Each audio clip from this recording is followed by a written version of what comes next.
नमस्कार दोस्तों, मैं प्रमोद सारस्वत आपका एक बार फिर स्वागत करता हूं सारस्वत स्टेनो क्लासेस में आपके अपने YouTube चैनल पे। और आज का जो पार्ट है दोस्तों, राजस्थान में वन और वनस्पति। हाँ दोस्तों, वन और वनस्पति मैंने क्यों कहा? क्योंकि वन और वनस्पति का जो पार्ट है दोस्तों, यहाँ पर मैंने दोनों को ऐड कर दिया है।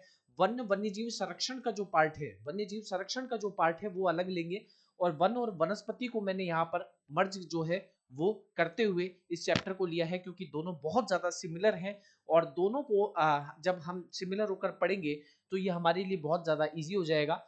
आपकी जो राजस्थान कर्मचारी चयन बोर्ड भर्ती परीक्षा 2024 के अंदर जो सिलेबस है उसके तहत राजस्थान में वनस्पति और वन एवं वन्यजीव अभ्यारण्य का पार्ट है।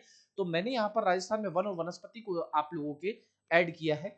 देखिए, इस चीज में आपको बहुत कुछ नोट डाउन करना है। इसकी आप स्क्रीनशॉट बीच बीच में लेते रहिएगा।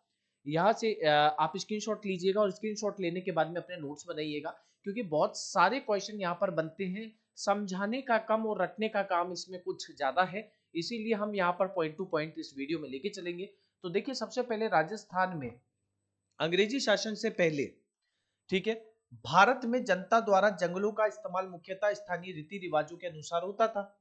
रीति रिवाजों के अनुसार मतलब सीधी बात यह है कि हम लोग क्या करते थे, जो भी रीति रिवाज है, आपको हर जगह का पता होगा कि कभी नीम के पेड़ की पूजा होती है, कई जगह पे अलग अलग पेड़ों की भी पूजा होती है, पीपल की पूजा होती है, नीम की पूजा होती है।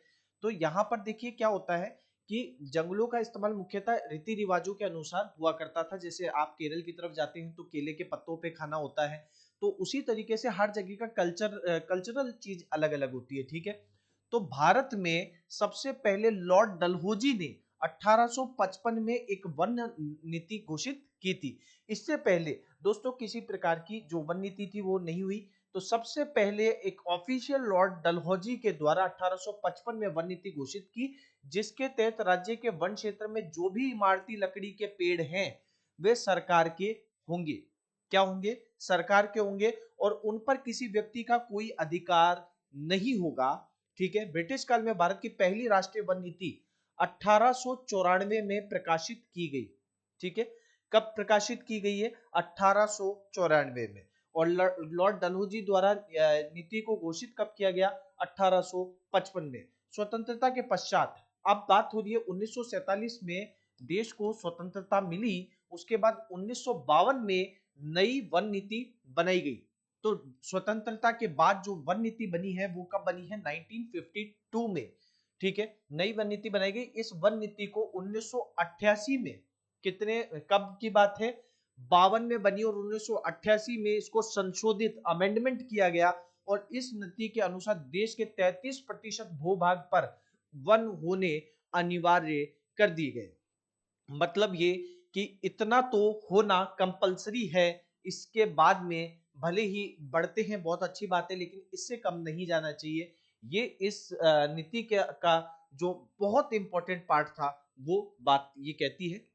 चलिए आगे बात करते हैं। संविधान के 42वें संशोधन 1947-1976 के द्वारा वनों का विषय राज्य सूची से समवर्ती सूची में लाया गया। देखिए, एक होता है केंद्र सूची, एक होती है राज्य सूची, और एक होती है समवर्ती सूची। अब राज्य सूची, केंद्रीय सूची में क्या होता है दोस्तों? केंद्रीय सूची में जो सेंट्रल गवर्नमेंट है वो आपके सेंट्रल गवर्नमेंट, जैसे लाइक अभी मोदी जी की सरकार है, तो मोदी सरकार सेंट्रल गवर्नमेंट के अंतर्गत आ गई। राज्य सूची में जैसे भजनलाल की सरकार है राजस्थान में, तो भजनलाल के अंतर्गत आ गई। और समवर्ती सूची क्या होती है? समवर्ती सूची जहां पर सेंट्रल और स्टेट गवर्नमेंट दोनों मिलकर डिसीजन लेंगे उसको कहते हैं समवर्ती सूची। तो अब 1942वें संशोधन 1976 के द्वारा वनों का जो विषय है वो राज्य सूची के अंतर्गत आया करता था, उसको कन्वर्ट करके क्या कर दिया कि राज्य और सेंट्रल दोनों मिलकर इस पे डिसीजन लेंगे, ठीक है। राजस्थान में सर्वप्रथम 1910 में, अब राजस्थान की बात हो रही है। यहां पर हम जो बात कर रहे थे दोस्तों वो इंडिया की बात कर रहे थे कि लॉर्ड डलहौजी ने 1855 में, और स्वतंत्रता के पश्चात 1952 में इंडिया के अंदर लाया गया, ठीक है। अब राजस्थान की बात करें तो राजस्थान में सर्वप्रथम 1910 में जोधपुर रियासत में, और 1935 में अलवर रियासत ने वन संरक्षण की नीति को बनाई है, ठीक है। राज्य में 1949-50 में वन विभाग की स्थापना भी की गई। इसका मुख्यालय कहां पर है? जयपुर में। स्वतंत्रता के पश्चात राजस्थान वन अधिनियम 1953 पारित किया गया। ठीक है, तो स्वतंत्रता के पश्चात अब देखिए यहां पर क्या था, 1952 में स्वतंत्रता के वन नीति बनाई गई, और यहां पर हम देख रहे हैं कि 1953 में राजस्थान वन अधिनियम, तो राजस्थान वन अधिनियम क्या याद करना, 1953 में पारित किया गया, और 1949-50 में वन विभाग की स्थापना की गई, जिसका मुख्यालय कहां पर है, जयपुर में। सन 1960 में जमींदारी उन्मूलन के साथ जागीर और जमीन वन राजस्थान वन विभाग के नियंत्रण में आ गए। पहले वो होते थे ना, जमींदार होते थे जो उधारी देके और जमीनों को हड़प लेते थे, तो ये सब भी सन 1960 में जमींदारी उन्मूलन के साथ में जागीर और जो है वो किसके अंतर्गत आ गई थी, राजस्थान वन विभाग के नियंत्रण में आ गई थी। ठीक है, ध्यान दीजिएगा। इसके साथ ही दोस्तों वनों को कानूनी और प्रशासनिक दृष्टि से, रखरखाव की दृष्टि से 3 भागों में बांटा गया है, और वो होते हैं आरक्षित, संरक्षित और अवर्गीकृत वन। इसके बारे में थोड़ा और डिटेल से हम आगे जाके पढ़ेंगे। तो यहां पर अब आगे के इंपॉर्टेंट पॉइंट्स पे आते हैं।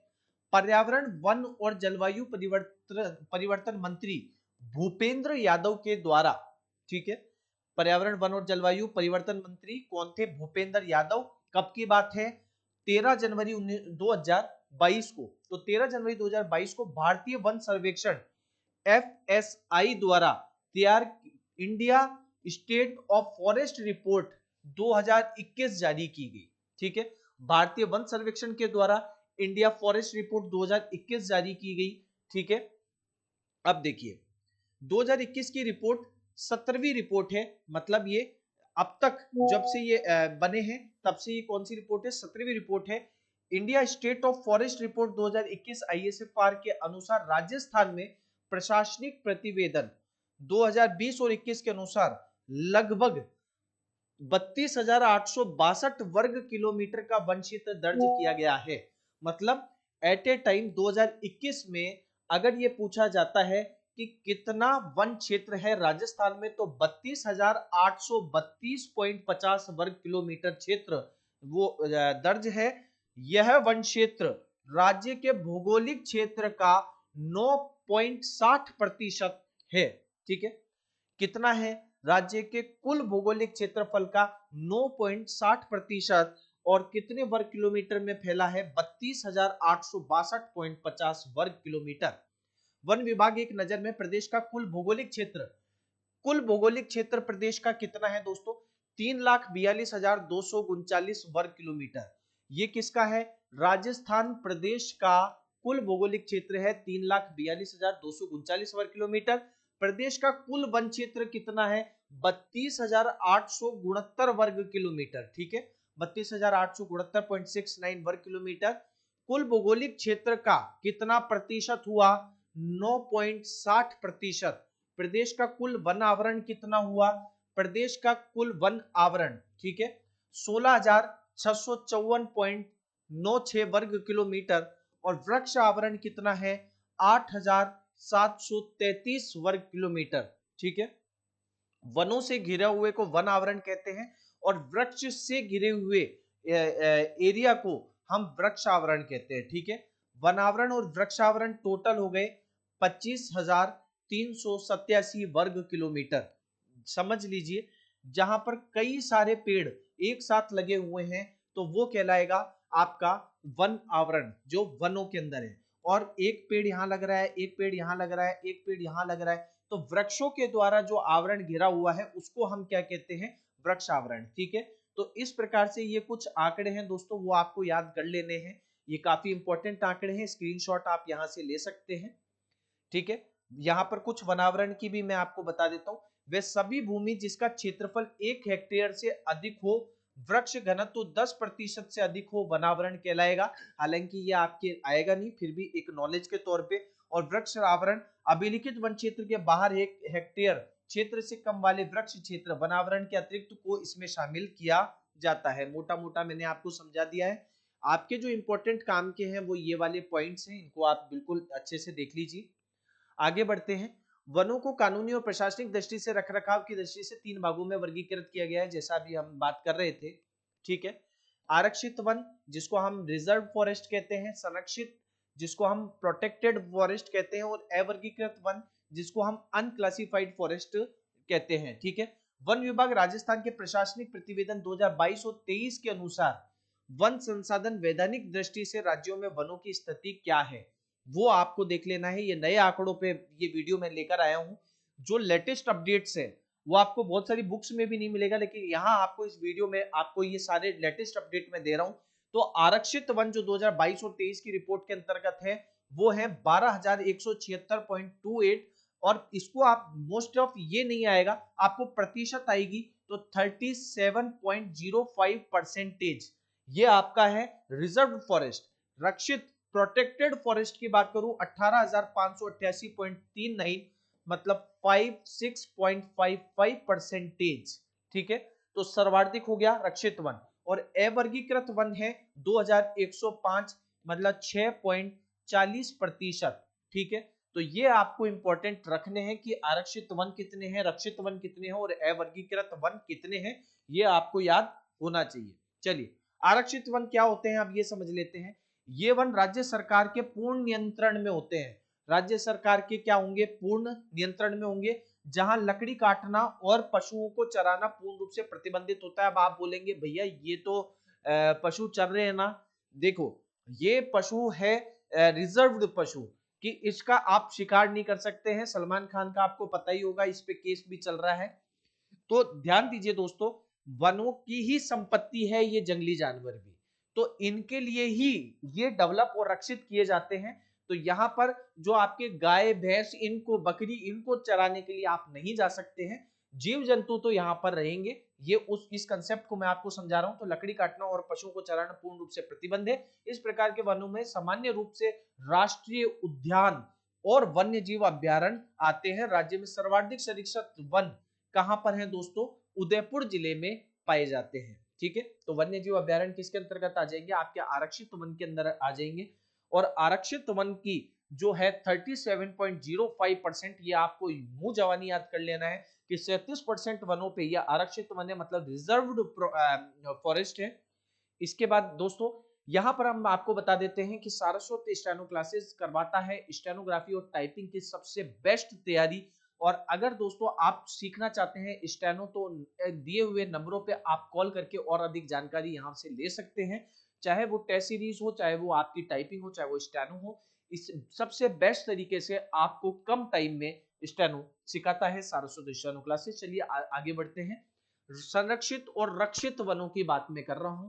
तो इस प्रकार के वनों पर राज्य सरकार का नियंत्रण होता है, लेकिन इन वनों को काटने और पशुओं को घास चराने की अनुमति समय समय पर दे दी जाती है। ठीक है, राज्य सरकार का नियंत्रण है वनों को काटने और पशु, मतलब जो सूखे पेड़ हो जाते हैं, हरे पेड़ों को काटने की परमिशन नहीं होती, लेकिन सूखे पेड़ों को काटने की यहाँ पर परमिशन सरकार के द्वारा दे दी जाती है। रिजर्व फॉरेस्ट में बिल्कुल भी नहीं दी जाएगी, लेकिन प्रोटेक्टिव फॉरेस्ट में, जिसको हम संरक्षित और रक्षित दोनों नाम याद कर लीजिएगा, संरक्षित और रक्षित वन, कभी कभी ये अलग अलग नामों से आ जाते हैं। तो संरक्षित और रक्षित वनों में यहाँ पर घास चराने की अनुमति भी समय समय पर दी जाएगी। सर्वाधिक रक्षित वन जो है वो 12 जिले में पाए जाते हैं, और रिजर्व फॉरेस्ट सर्वाधिक कहां पाए जाते हैं, उदयपुर में पाए जाते हैं। ये वन राज्य के कुल वन क्षेत्रफल के लगभग आधे भाग में पाए जाते हैं। ध्यान दीजिएगा, यहां पर हमने देखा था इस जगह पर लगभग आधे, मतलब 56.55, 37, 66.55 और 6.40। तो आपको ये चीज भी अच्छे से याद कर लेनी है। ठीक है, संरक्षित वनों की बात अपन कर चुके हैं। अब अवर्गीकृत वनों की बात हम करने जा रहे हैं। इस प्रकार के वनों पर राज्य सरकार का नियंत्रण नहीं होने के कारण ये वन अपना विकास और उन्नति नहीं कर पाते, जो मुख्यतः मरुस्थलीय जिलों में स्थित होते हैं। तो ये इस पे सरकार का कंट्रोल नहीं, और सरकार का कंट्रोल नहीं है, वहां पब्लिक का कंट्रोल है, और पब्लिक का कंट्रोल होने की वजह से 6.40% ही जो आपके अवर्गीकृत या अनक्लासिफाइड फॉरेस्ट है वो आपके दोस्तों पाए जाते हैं। ठीक है, चलिए आगे बढ़ते हैं अपन। राजस्थान सरकार द्वारा 8 फरवरी 2010 में अपनी पहली राज्य वन नीति घोषित की गई। ठीक है, राज्य सरकार के द्वारा 8 फरवरी 2010 में पहली राज्य वन नीति की बात हो रही है, वन नीति घोषित की गई। राजस्थान राज्य वन नीति 2010 का उद्देश्य यथोचित समयावधि में राज्य में वनस्पति आवरण को कुल भौगोलिक क्षेत्र के 20% तक बढ़ाना है। अभी कितना चल रहा है, 9.60, और इसका टारगेट कितना था, कि इसको हम आने वाले टाइम पे 20% जो है वो कर दे। 5 जून 2023 को 5 जून को पर्यावरण दिवस भी बनाया जाता है दोस्तों। तो 5 जून 2023 को राजस्थान वन नीति आरपीपी, ठीक है, 2023 जारी की गई। कब की गई है? 5 जून 2023 को राजस्थान वन नीति, अब ये है अपनी पहली राजस्थान वन नीति निकाली गई थी 8 फरवरी 2010 को, और 5 जून 2023 को राजस्थान वन नीति जारी की गई, जिसमें राजस्थान वन नीति 2023 का उद्देश्य विविधता और संरक्षित क्षेत्रों के सतत प्रबंध को बढ़ावा देना और वनों के बाहर वनस्पति आवरण बढ़ाने पर विशेष ध्यान देकर आगामी 20 वर्षों में वनस्पति आवरण को राज्य के भौगोलिक क्षेत्र के 20% तक बढ़ाना है, लगभग डबल कर देने का यहां पर आने वाले 20 साल मतलब 2043 तक का इसमें लक्ष्य रखा गया है। और जैसा कि मैंने आपको कहा कि बिल्कुल लेटेस्ट अपडेट के साथ में ये राजस्थान फॉरेस्ट डिपार्टमेंट की साइट से आंकड़े उठाए गए हैं, तो वहीं से मैं आपको इस चीज के बारे में बता रहा हूं। राजस्थान में वनों का वर्गीकरण, अब वनों के वर्गीकरण भी अलग अलग प्रशासनिक दृष्टि से तो 3 वर्गीकरण हम देख चुके हैं, रिजर्व, प्रोटेक्टिव और अनक्लासिफाइड। और अब हम दोस्तों जो बात करने जा रहे हैं वो है राजस्थान में वनों का वर्गीकरण, ठीक है। तो राजस्थान में विभिन्न भागों में भूमि और जलवायु में भिन्नता के अनुसार वनस्पति में भिन्नता पाई जाती है। राजस्थान में वनस्पति निम्नानुसार पाई जाती है। अब देखिए हम जो दूसरे तरीके पे चल रहे हैं तो उसमें क्या कहता है, तो शुष्क सागवान वन, उष्ण कटिबंधीय मिश्रित पतझड़ वन, उपोष्ण कटिबंधीय शुष्क वन, खैर वन, धोंक वन और ढाक वन, ठीक है। ये कुछ इंपॉर्टेंट वन है जिसके बारे में हम थोड़ा सा यहाँ पर डिटेल से पढ़ेंगे, और जो इंपॉर्टेंट होगा वो मैं यहाँ पर आपको बता दूंगा दोस्तों। तो शुष्क सागवान वन, ये वन सामान्यतः गहरी मिट्टी, ठीक है, गहरी मिट्टी वाले पठारी क्षेत्रों और अरावली पर्वतमाला के जो ढाल हैं वहां पर पाए जाते हैं, ठीक है। सागवान के वन औसतन 500 मीटर की ऊंचाई तक मिलते हैं। ये इंपॉर्टेंट क्वेश्चन भी बना हुआ है और आया हुआ भी क्वेश्चन है। 500 मीटर की ऊंचाई तक मिलने वाले औसतन जो ऊंचाई वाले क्या वन होते हैं, सागवान वन होते हैं।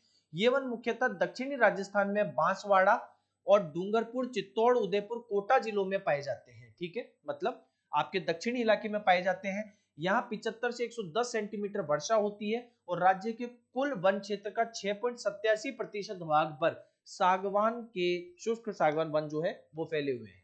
उष्ण कटिबंधीय मिश्रित पतझड़ीय, ये वन 50 से 80 सेंटीमीटर की वर्षा में पाए जाएंगे।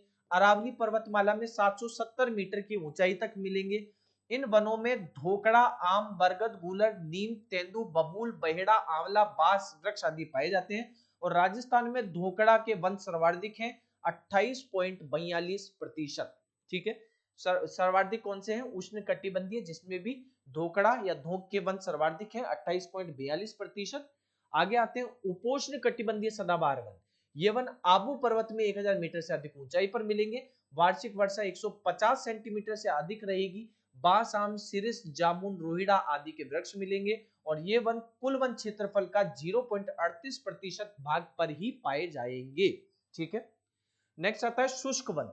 वन राजस्थान के उत्तर पश्चिमी भाग के मरुस्थलीय क्षेत्रों में पाए जाएंगे।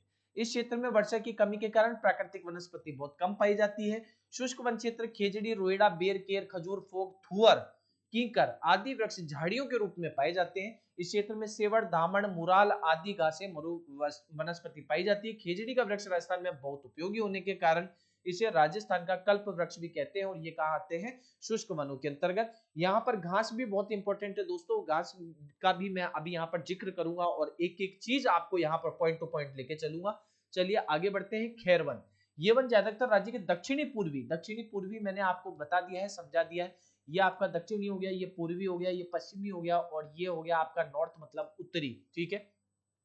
तो ये ईस्टर्न की बात हो रही है, साउथर्न ईस्टर्न की बात हो रही है, ठीक है। तो दक्षिणी पूर्वी भागों में बाराकोटा, बूंदी, झालावाड़ और अलवर जिलों में मिलते हैं। राज्य के कुल वन क्षेत्रफल का 3% भाग पाया जाता है। इस क्षेत्र में खेर के साथ घट, बोर, झिंजा, बीलपत्र, मेंडला के वृक्ष पाए जाते हैं। कत्था खेर वृक्ष के तने से बनाया जाता है। जो कत्था खाया जाता है वो क्या होता है? खैर वृक्ष के तने से बनाया जाता है। इसीलिए हाईलाइट कर दिया गया क्योंकि ये खैर वन के अंतर्गत आता है और ये क्वेश्चन पूछा गया है, ठीक है। धोक वन की बात कर रहे हैं। इन वनों को लकड़ी ईंधन के रूप में उपयोग किया जाता है। राजस्थान के कुल वन क्षेत्रफल के लगभग आधे मतलब 58.19% पे धोक वन पाए जाते हैं। ये वन समुद्र से 240 मीटर 750 मीटर तक की ऊंचाई पे पाए जाते हैं। ये वन बूंदी, चित्तौड़, सवाई माधोपुर, धौलपुर, करौली, अलवर, अजमेर, पाली, जालोर, सिरोही जिलों में पाए जाएंगे। ठीक है, नेक्स्ट आता है ढाक वन। ये वन राज्य के कुल वन क्षेत्रफल के 1.5% भाग पे है। इन वृक्षों के फूलों से केसरिया रंग बनाया जाता है। तो ढाक के जो फूल होते हैं उनसे कौन सा रंग बनता है? केसरिया रंग बनाया जाता है। ठीक है, चलिए सर्वाधिक और न्यूनतम वन क्षेत्रों की अब बात करने जा रहे हैं। ये भी कुछ इंपॉर्टेंट पार्ट है दोस्तों, तो इसको हम समझ लेते हैं कि अगर मान लीजिए ये आ जाता है कि सर्वाधिक कौन सा जिला है जिसमें वन जो है वो सबसे अधिक पाए जाते हैं, तो वो है उदयपुर। और दोस्तों उदयपुर के बाद में आप ले लीजिएगा अलवर। ठीक है, उदयपुर और अलवर। लेकिन क्षेत्रफल की दृष्टि से अगर क्वेश्चन आ जाता है क्षेत्रफल की दृष्टि से, तो क्या होगा? तो होगा उदयपुर और प्रतापगढ़। ठीक है, एक तो हो गया आपका उदयपुर और एक क्या हो गया दोस्तों? प्रतापगढ़। ठीक है, तो उदयपुर और प्रतापगढ़ ये आपको याद कर लेना है। उदयपुर है, अलवर है सर्वाधिक। और अगर प्रतिशत क्षेत्रफल प्रतिशत के आधार पे क्वेश्चन होता है तो आपको यहां पर मैं लिख देता हूं, क्षेत्रफल प्रतिशत के आधार पर अगर क्वेश्चन आ जाए दोस्तों तो फिर होगा अलवर और प्रतापगढ़। अब न्यूनतम की भी बात कर लेते हैं, तो चूरू और हनुमानगढ़ क्या होगा? चूरू हो गया और हनुमानगढ़ हो गया। ठीक है, तो ये तो है आपके सर्वाधिक कम। और अगर उस पे बात करते हैं प्रतिशत, क्षेत्रफल प्रतिशत पे, तो फिर हो जाएगा जोधपुर और चूरू। ठीक है, ये इंपॉर्टेंट पार्ट है। अब याद कर लीजिए कि जो 2019 के आंकड़े आए वहां पर कौन से जिले में 1% बढ़ा है, मतलब पहले कम था और अभी इनिशियली 1% जो है वो बढ़ा है। तो अजमेर के अंदर पहले से वन जो है वो क्या हुए हैं? गेन किए हैं। और दोस्तों जालोर में जो पहले वन थे उससे अप डाउन हो गए हैं। तो ये भी एक अलग पार्ट है और काफी इंपॉर्टेंट है, क्वेश्चन इसमें से अपडेट हो सकता है, विशेष ध्यान दे लीजिएगा।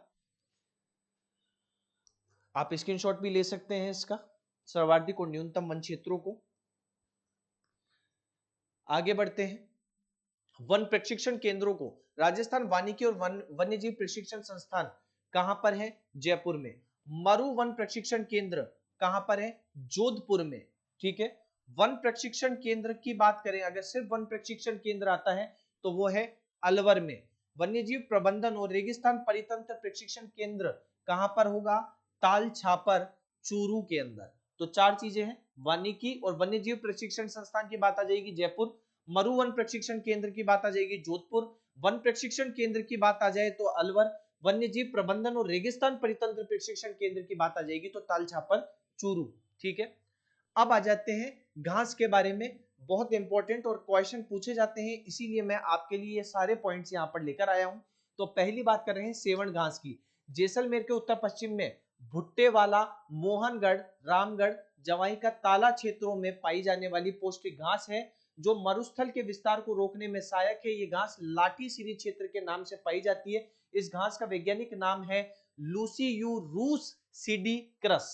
तो ये याद कर लीजिए। लाठी क्षेत्र मैंने आपको पहले भी बताया था, जो जैसलमेर का जो रेगिस्तानी इलाका है जहां पर पानी के नलकूप मिले हैं, कहा जाता है कि ये घास अगर मिलती है तो उसके नीचे अगर पानी पाया जाता है। तो ऐसे में ये इंपॉर्टेंट रखती है कि ये लाठी सीरी क्षेत्र में पाई जाती है और इस घास का वैज्ञानिक नाम लूसियूरूस सीडिक्रस है। तो आप इसको याद कर लेना कि ये कभी कभी सेवण घास की जगह लूसियूरूस सीडिक्रस करके भी एग्जाम में आ जाता है, इसीलिए यहाँ पर दिया गया है। दूसरी बात कर रहे हैं मोथा या लेमन घास। ये सबसे सुगंधित घास है। ये घास घना पक्षी अभ्यारण्य पक्षियों के भोजन का आधार होती है। तो घना पक्षी अभ्यारण्य के अंदर ये पाई जाती है। सबसे सुगंधित घास है मोथा या लेमन घास। ठीक है, मोचिया या साइप्रस रोटेंड्रस, मोचिया साइप्रस रोटेंड्रस, ये घास ताल छापर अभ्यारण्य में पाई जाती है। इंपॉर्टेंट है, याद कर लीजिएगा सारी चीजें, ये क्वेश्चन आए हुए हैं, एक एक पॉइंट इंपॉर्टेंट है, साइड में इसीलिए खड़ा हूं स्क्रीनशॉट ले सके आप लोग। भरूत सैनफ्रस घास, भरूत घास या सैनफ्रस घास राजस्थान में पाई जाने वाली घास फसलों के होने वाले मोलिया और जड़ गांठ जैसे रोगों में होने वाले नुकसान को रोकने में सक्षम होती है।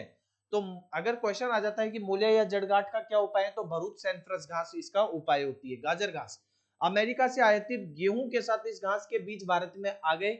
इस घास से जयपुर जिला सर्वाधिक प्रभावित है। इस घास को चर्म रोग और अस्थमा का वाहक माना जाता है। मतलब ये माइनस है एक तरह से, इसके पॉजिटिव नहीं है। ये आयातित जो अमेरिका से आयात करने जो गेहूं आयात होता है उसमें इसके बीज भारत में आ गए थे और ये फैल गई और इससे चर्म रोग और अस्थमा का जो वाहक है वो इसको माना जाता है।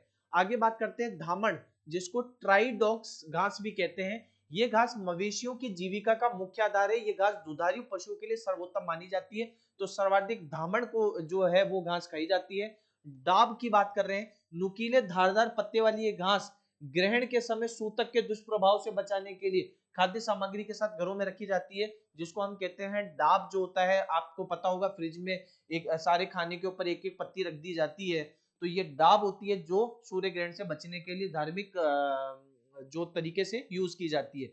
खस घास, इस घास की जड़ों से सुगंधित तेल निकाला जाता है, इत्र शरबत बनाने में उपयोग किया जाता है।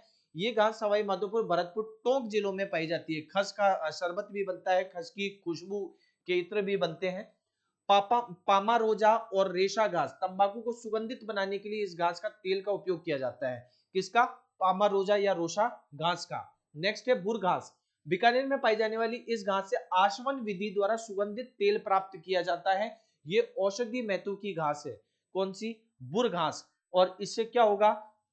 बीकानेर में पाई जाएगी और सुगंधित तेल इससे प्राप्त किया जाता है। ठीक है, आगे बढ़ते हैं। राजस्थान के वृक्षों में, राजस्थान के वृक्षों में जो इंपॉर्टेंट है अब उस पर बात कर रहे हैं। बांस। राजस्थान के कुल वन क्षेत्रफल का 2.5% भाग में बांस पाए जाते हैं।